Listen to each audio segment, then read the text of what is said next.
Hi class, today we're going to be learning a little bit about adult learners in higher education, and I'm Claire Collins. I'm going to be your guide for this presentation. So the first thing you want to do when you're talking about adult learners is really kind of define who adult learners are in higher education. These are a pretty large chunk of non-traditional students on any campus of higher education.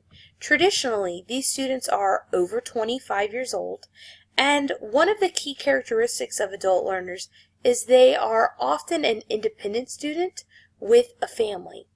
So one of the things I think is really important when you are dealing with adult learners is recognizing that as students and as someone that you will connect with as a staff member, that these students tend to correlate their course material and their interactions with you based on their previous life and work experience. So remember when you're working with this populace to play on that idea that you would be helping them through experiences they already have as a fully fledged adult.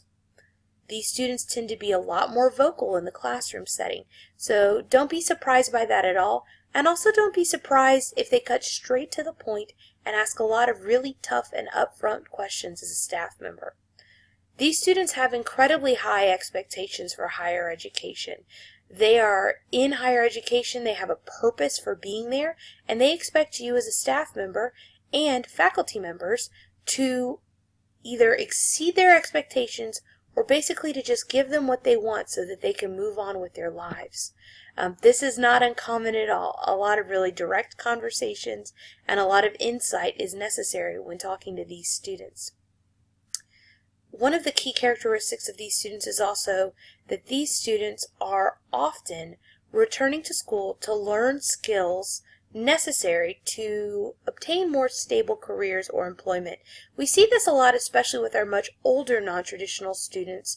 We see them coming back especially to learn tech skills or trade skills. This is not at all uncommon. So a little bit about how we wound up with a population of what we call adult learners. Well, the original group of what we call adult learners happened after World War II. Men were coming back from overseas. They were older, wiser, returning from World War II, and suddenly they had the GI Bill. So instead of returning straight to the workforce, these men and some women who qualified for the GI Bill decided to go to college. Now this had a mass influx in higher education. There were more students than ever before seeking a college education, and we see this trend continue now, where a nice chunk of our population of adult learners does tend to be ex-military, especially veterans who are returning from the war on terror, the war abroad that we have now. Another key factor in the emergence of this population was women in the 1960s.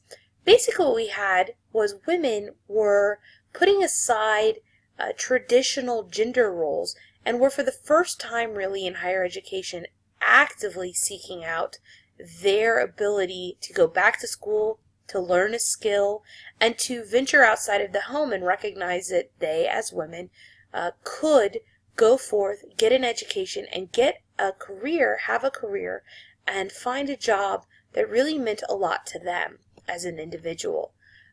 This is kind of redefining womanhood. So another thing that we see a lot of in higher education, especially right now, is non-traditional and adult learners who are going back to school because of a bad economy. We see this on the undergraduate side too, where students are choosing to stay in school longer. Well, a lot of students are choosing to go back to school because it's harder to find employment, and students know that if they go to school, a lot of times they qualify for some type of federal aid, whether that be in the form of grants, scholarships, loans. If you're not making any money anyway, you might as well put your time to good use. So one of the key things I really wanted to bring up for you all in this presentation is McKinnon-Slaney's adult persistence in learning model. This I thought was a real eye-opener when it comes to how we interact with adult learners. So basically this learning model says that adult learners basically have three main components that affect persistence at an institution of higher education. Now, the reason I mention persistence for these students is traditionally these students, according to McKinnon-Slaney, they usually have about a 64% persistence rate, meaning they get from freshman year to sophomore year successfully, but they only have about a 10% graduation rate. So what McKinnon-Slaney did was take Chickering's developmental model and kind of turn it on its head a little bit to identify what adult learners might be going through in their experience in college. So let's take a look at this for a second. The first area I really want to bring up is component 1, personal issues.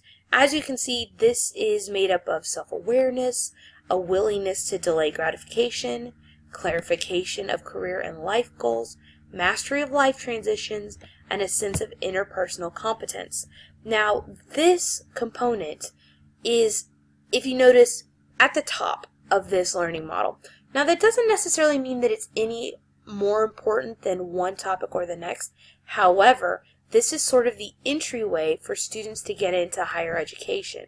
So one of the things that you as staff and faculty will see a lot working with students who are adult learners is that they've had to already confront these personal issues before even approaching higher education, especially the sense of interpersonal competence. This is something we especially see with our much older adult learners.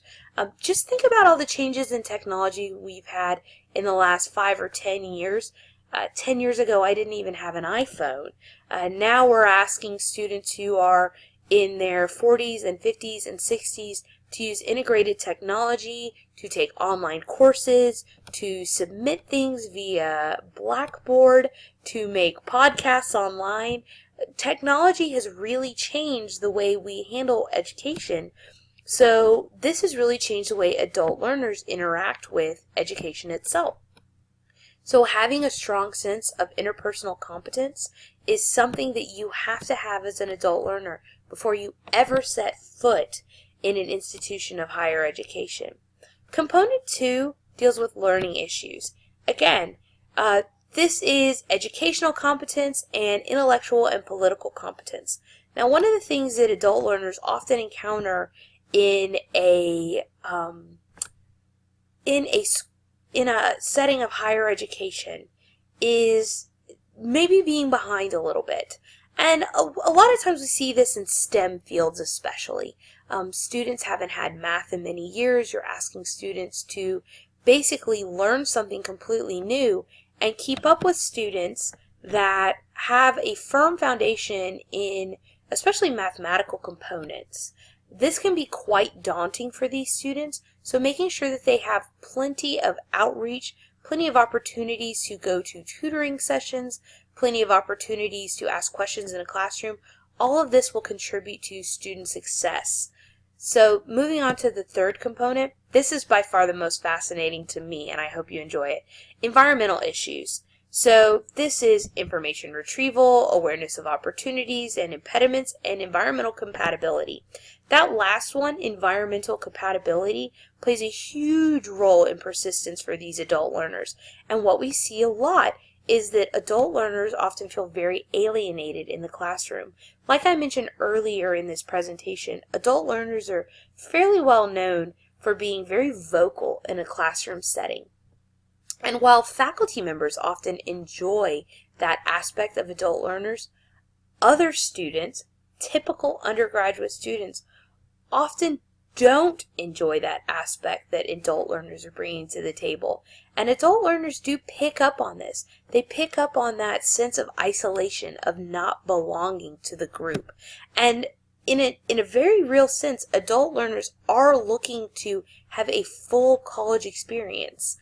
They're wanting to interact with students that, while they may not be their generational peer, they certainly consider their intellectual peer. So I think making that transition as easy as possible is really, really important to adult learners. In fact, pairing them up with students who are not going to shy away from those types of intense conversations, intellectual debates can be very, very healthy for an adult learner, especially when you consider that younger students can sometimes help adult learners transition more easily onto a college campus.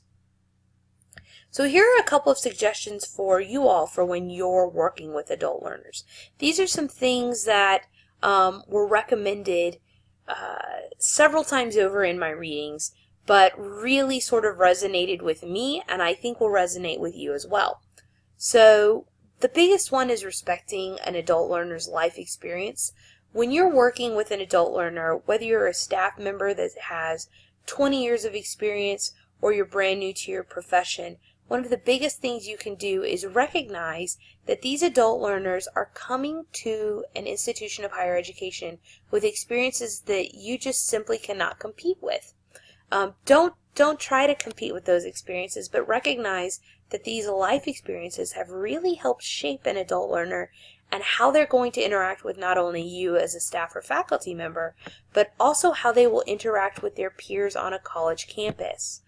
One of the ways that you can help ensure success for your adult learners is by integrating relevancy and life experience into course material and co-curricular activities.